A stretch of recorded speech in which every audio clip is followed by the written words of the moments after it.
Хәерле көн, Татарстан, хәерле көн, хөрмәтле телевизор караучылар. Бүген 4 декабрь, җомга көнебез мөбарәк булсын.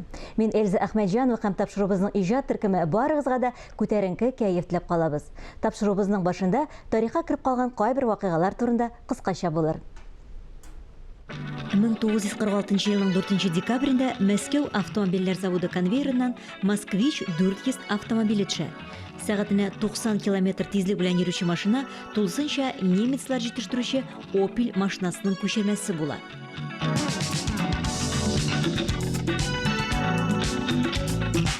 Ике 2019 елның декабреннән башлап халыкара банклар көнен билгеләп үтәләр. Берләштерелгән Милләтләр оешмасы банклар халыкның тормыш мәнфәгатьләрен үстерүдә генә түгел, гамәли җәмгыять проблемаларында хәл итүдә катнашуларын ассызыклап үтә. Бүген Кыш бабайга хат язу көне. Яңа елга Кыш бабайдан бүләк өмет итүчеләр, әкияти персонажга ихлас ышанучылар кичектермәстән хыялларын тормышка ашыру өчен бүгеннән башлап Кыш бабайга хат юллый алалар. Кырлайда яшәүче безнең татар Кыш бабае да сездән хатлар көтеп кала. Бүгенге җомга вәгазы Аллаһ Тәгаләнең биргән ниъмәтләренә риза булып яши белү турында булыр. Тормыштагы гади әйберләрдән ничек канәгать булырга? Булган байлыкны ничек үлчәргә? Бу турыда Рөстәм хәзрәт Зиннуров сөйләр. Эфирда Таян Аллаһка рубрикасы.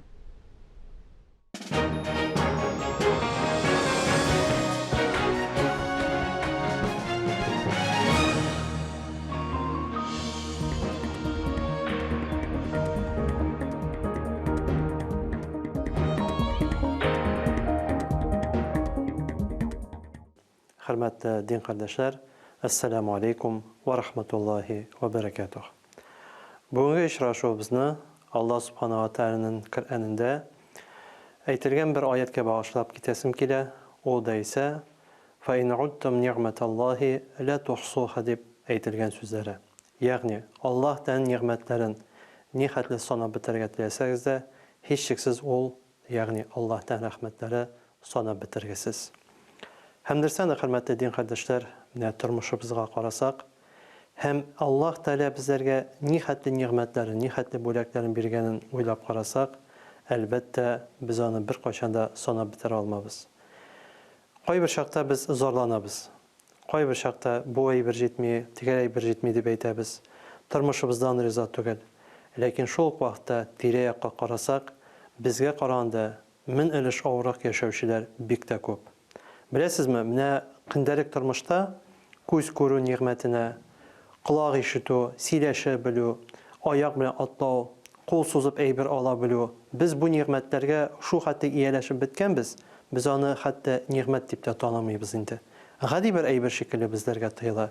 Lakin o'ylab qarasak, bu bit nimetlerini birsinde oqsha bilan de, mol bilan de, boylik bilan de sotib olib bo'lmaydi. Gerçi her birimiz ihtibar etseydi, ömürde de ko'zi ko'rmagan kişinin birinci tapqir dünyaya qarab, dünyanın ko'ru nimeti, nihatli bu kishi için zor baxt. Kişiler ko'zlari ochilgan vaqtda nindigina sebepli bo'lsa da Allah'tan bir hikmeti bilen, yeyse Allah'tan hikmeti aşa, tabipçiler aşa, operatsiya bilen işlengen vaqtda ko'zlari ochib ketganda, kişiler dünyaya ko'zlarini ochganda, onlar bir to'xtovsiz yig'lay başlaylar. Chunki bu dunyoning yemin ko'ra başlaylar. Albatta mana bu ko'z ko'ru ni'mati nihatli zo'r boylik ekanligini anglaylar. Birinchi tapqir dunyoda yaratgan anisinin, yeyse turmush iptashining, yeyse bolasının tovushini eshituvchilar, ular birinchi mezgillarda bu tovushga g'ajablanib qolalar. Ikkinchidan hech cheksizda bir to'xtalmasha yig'lay başlaylar. Ne için? Boğalar için şadlıklık. Bu bir zor seyiniş bəxət. Hem aytganimcha biz bu bəxətə, biz bu nimetlerge yeğlenip bitkenmiz. Yok ise kun sayın şularını eski alsak, mine aytganimcha siylasha biliyor, ko'ra biliyor, yaratgan kişine deşe biliyor, yaratgan kişini qışaqla alu, yaratgan eniğinge, etiğinge, o'z oyog'in bilan atlab boru дөрестән дә нихәтле зур байлык икәнлеген аңласак, без һичшиксез Аллаһ Тәгалә адым сайын рәхмәтләр укырбыз. Дөрестән дә безләргә менә бу тормышта Аллаһ тарафыннан индергән нигъмәтләргә рәхмәт әйтә белергә кирәк. Коръәни Кәримдә Аллаһ Субханаһу ва Тәгалә безләргә эндәшеп әйткән булган: "Ла ин шакартум ла азиданнакум" дигән. И бәндәләрем, миңа рәхмәтләрне белдерә алсагыз, һичшиксез мин сезгә индергән нигъмәтләремне арттырып бирмен. Хөрмәтле туганнар, хөрмәтле дин кардәшләр, яшәүебезнең кадерен белеп, үзебезнең танышларыбызның, якыннарыбызның, яратканнарыбызның, әтиәннәребезнең исән булуларының кадерен белик. Без аларга ешрак дәшик, ешрак алар белән сөйләшик, ешрак очрашик. Беләсезме, менә безнең Казанда татар зираты, татар бистәсендә иске татар зираты бар. Ушбу зиратка кергәндә, беләсезме, анда ике җөмлә язылган. Миңа калса бик эчтәлекле һәм бик мәгънәле. Ул җирдә язылган: үлгәннәрнең каберен бел, исәннәрнең кадерен бел. Хөрмәтле дин кардәшләр, исәннәребезнең кадерен белик.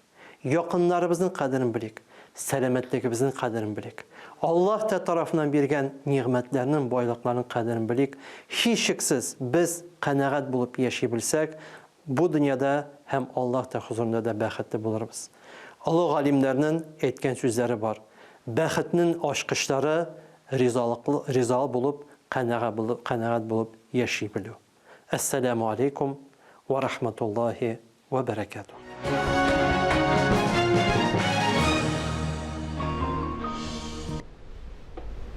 Сәнгать белән аз гына булса да кызыксынган кешегә аның исеме яхшы таныр.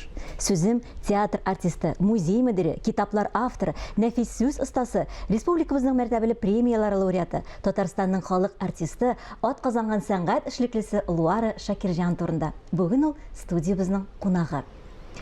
Хәерле көн, исәнмесез Луара ханым. Сәлам, хәерле иртә. Эльза һәм хөрмәтле тамашачылар, сезгә дә хәерле иртә, хәерле көннәр булсын. Узып баручы ел сезнең өчен истәлекле ел, юбилей елы. Форсаттан файдаланып тагын бер кат сезне чын күңелдән тәбрик итәсебез килә.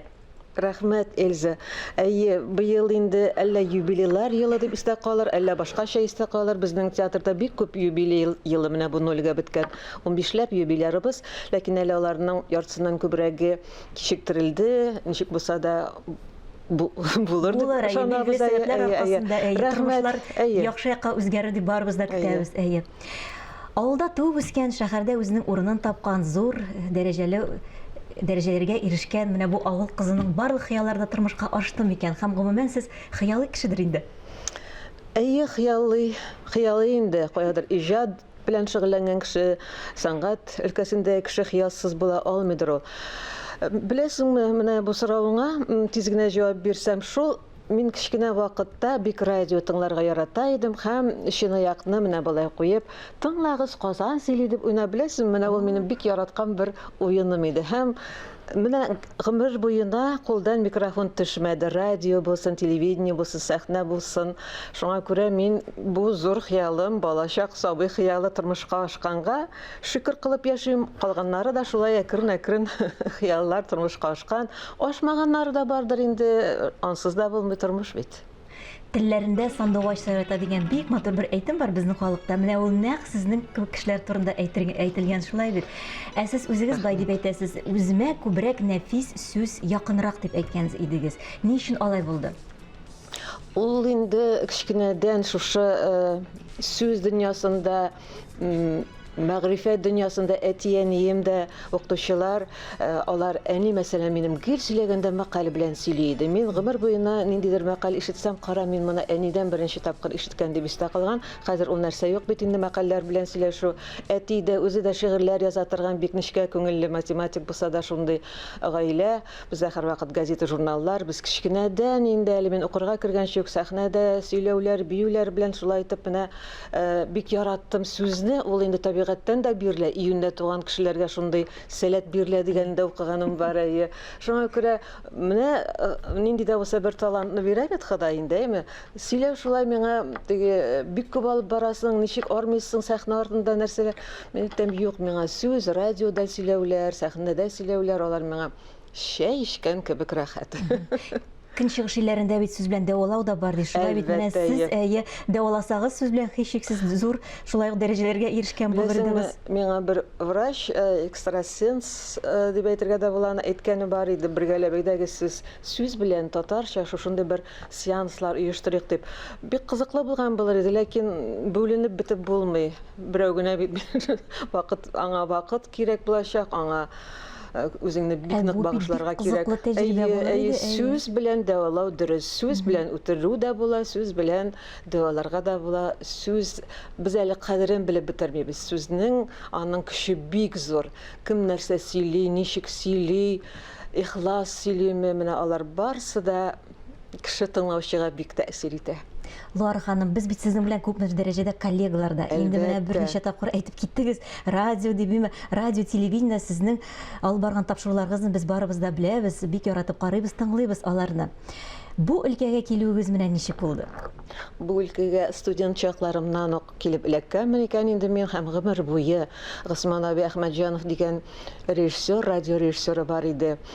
Һәм ничектер студент вакытта балалар тапшыруына каядыр шакырдымы ул. Ничек килеп эләккән көнемне дә хәтерләмим, ләкин шуннан башлап ул гомер буе, аннан соң инде башка режиссерлар, балалар редакциясы да, әдәби редакция да, хәтта кайбер елларны дикторлар ял иткәндә җәйкене иртәнге 5-тән 6-дан торып диктор булып сөйләргә килгән чакларда булды.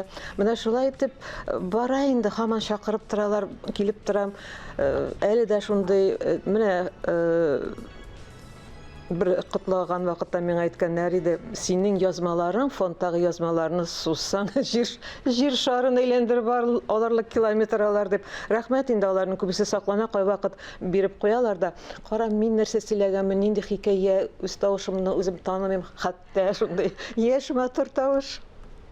Күп инде редакция менә сезнең белән телевидениедә да бит инде ул бик күп төрле тапшырулар барды. Иртә түгел, соң түгел дә булды анда чулпан тапшырулары. Һәр вакыт нәфис сүз булсынмы, яки театр буенча булсынмы, кайчандыр әле мин сәнгать яңалыкларын атна сайын сөйләп, шундый бер комментатор булып йөргән елда булган иде яшьлек заманында. Шуңа күрә мин радиога да, телевидениегә дә гел минем икенче туган йортым кебек якын дип әйтә алам. Сез дә безгә бик якын. Рәхмәт. Музейда эшләүегез бу тагын бер юнәлешегез. Театрыбызның тарихын сездән дә яхшырак белгән кеше юктыр мөгаен.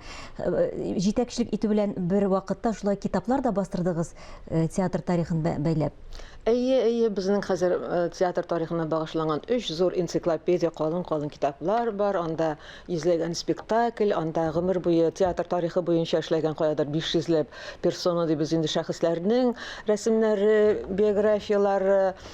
Бу эштә әлбәттә бик зур көч киткән. Аллага шөкер, ул тарихта калырлык әйбәт нәтиҗәле эшләр. Аннан инде менә мәкаләләр язарга кушалар, артистларның яды тормышы турында алар да күбәйгән инде. Кыскасы, буклетлар гомер буе шулай чыкты театр тарихы буенча. Миңа ниндидер бер сәнгати күзлек белән карау сәләте дә бирелгән. Мин кичкенә вакытта бик рәсем дә ясарга ярата идем. Рәссам да булып китә алган булыр идем дип уйлыйм. Шуңа күрә ниндидер күргәзмәләр эшләү, каядыр менә күрә белү, тоя белү, зәвык бу яктан миндә мин беләм, шөкер, ул миндә бар һәм мин аны рәхәтләнеп кулландым бу эштә, кулланам. Менә шулай төрле яктан сөйләүче дә, экскурсоводта булырга туры килә, лектор да, театр тарихы буенча да, язу, сызу, менә бер караганда бу ничектер минем мөмкинлекләремне бөтенесе кулландыра ала торган һөнәр булды. Иң беренче чиратта әлбәттә мин театрны яратканга, театрны бик яратканга, шулай гомерем шушында уза.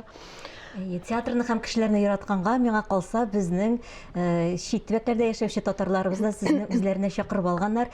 Фин һәм Америка татарлары белән эшләү тәҗрибәсе шулай ук сездә бар. Менә алар белән эшләгәндә сезне иң гаҗәпләндергәне нәрсә булды? Беләсезме, 90-нчы еллар башы иде ул мине Казанга килгәннән соң бер татарча алып барган концерттан соң чакырдылар, чакыру җибәрде Финляндия татарлары берлеге.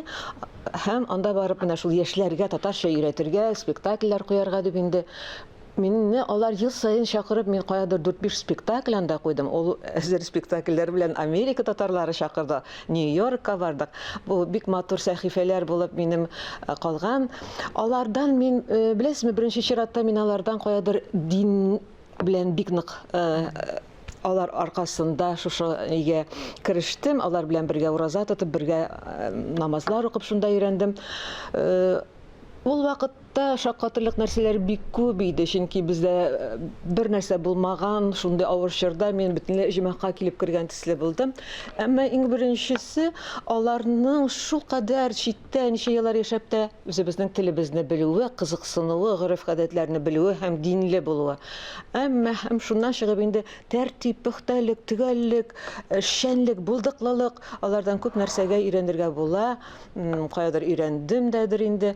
Мин аларга инде мөмкин булган кадәр аны үзләре дә бик рәхмәтле булып калдылар. Үзебезнең әдәбиятыбызны, театрыбызның тарихын, бүгенге заман шагыйрьләрен, шигырьләрен кыскасы менә шулай таныштырырга тырышып, алар белән бергәләп әле аннан соң ул спектакль килеп безнең Камал театр сәхнәсендә 90-нчы елларда Галия Бану, Асыл яр, дуслык спектакле артистлар белән бергәләп уйнау булды. Ул тарихта беренче тапкыр һәм бердән-бер булып калды ахрысы инде. Аннан инде өйләнешүләр китте. Хәзер инде ул вакытта туган, корган гаиләләрнең балалары да үсеп бетте. Кайдыр менә бу өлкәдә мин ниндидер бер өлешемне аларның татар милли дөньясына кертеп өлгердем. Шикер һаман да аралашып торабыз. Менә аларның юбилее декабрь айында шушы берлек, культура берлегенең төзелүенә миннән шулай видео язмалар сорыйлар. Менә шулай булып чыкты ул еллар. Бер гаиләдән ике талантлы шәхес чыгу була әлбәттә, ләкин бу барыбер дә сирәклек күренеш, шулай бит. Сүзем әлегә баягы сезнең танылган шагыйрәбез апагыз Лена Шагыйрҗан турында. Сез һәр вакытта аны шулай яратып, искә аласыз. Никадәр менә кайгына очрашып сезнең белән сөйләшмә, һәр вакыт менә апам Лена дип әйтәсез. Студияга чакыргач та апамның китаплары чыкты әле, аларны алып киләм дип шулай әйттегез. Һәм менә сез аларны алып килдегез. Нәкъ шул көнне шулай. Беләсезме, Лена апаның да быел Тукай премиясе лауреаты, халык шагыйрәсе, халык шагыйре 75 еллыгын матур итеп зурлап уздыру теләге бар иде, ләкин менә һаман кичектерелде. Әмма менә аның туган көннәрендә менә шушы китапны Татарстан нәшриятына мин бик рәхмәтле чыгарды. Ни даулыйсың йөрәк, бу аның беренче чордагы язылган 90-нчы елларга кадәр язылган шигырьләре тупланды. Без әле менә тагын аны ел сайын шулай 5 томга кадәр җиткәрергә өметебез бар, эшлибез.